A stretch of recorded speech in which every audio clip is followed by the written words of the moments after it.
Hi, my name's Holly. Welcome to 5-Minute Birth Classes. Today we are talking about morning sickness. So morning sickness affects the majority of people in their pregnancy, although some people don't get any symptoms. It shows up from about 6 to 8 weeks pregnant and usually affects you anywhere up to 12 to 16, maybe 17 weeks, and then it just self-resolves.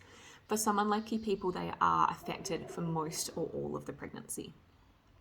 There's a lot of things that you can do just to give your body the chance to make you feel better and reduce the effects of the hormones that are causing the symptoms of morning sickness for you.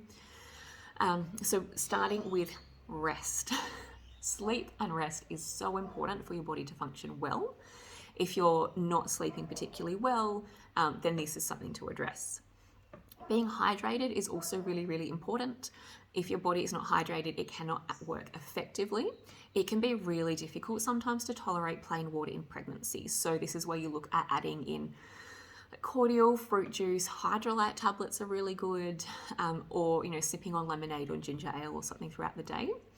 Anything ginger related is usually amazing for pregnancy, although you do have to be able to tolerate the smell because it can be quite strong sometimes, but it comes in the form of like drops, sprays, biscuits, drinks, everything. And then there's also like ginger-based travel sickness medications, which are also very good. Make sure that you eat regular and small amounts. If you are hungry, the nausea tends to pop up and it'll be worse than when you're not hungry. So keep like a little supply of snacks on hand. The foods that are most easily tolerated in first trimester tend to be white carbs. So really plain food.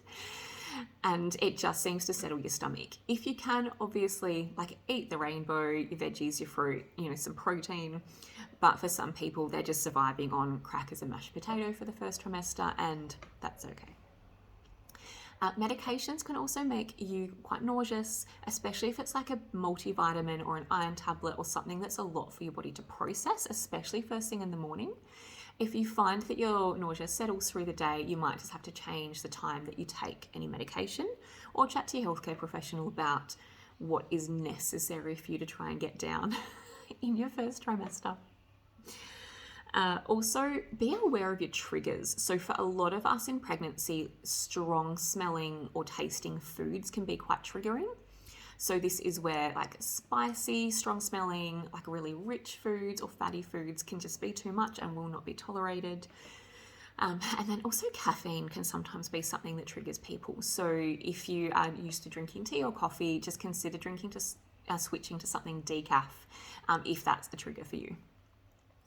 Now, there is also like acupressure that you can use, meditation techniques, which can be really helpful and like reduce your body's fight or flight reaction to nausea, which can often make it worse. And things like, travel sickness or acupressure bands can sometimes be really helpful as well. Medications. So there's quite a few medications or supplements that you can add in. Obviously, some of these are script only, so that's where your healthcare professional comes in, your doctor or your midwife.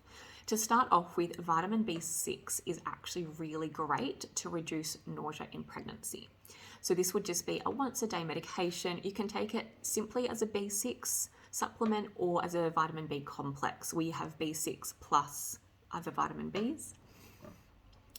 It can be a little bit strong on your stomach first thing in the morning, so later in the day is ideal. And fun fact, it will turn your wee fluoro yellow, so do not be surprised.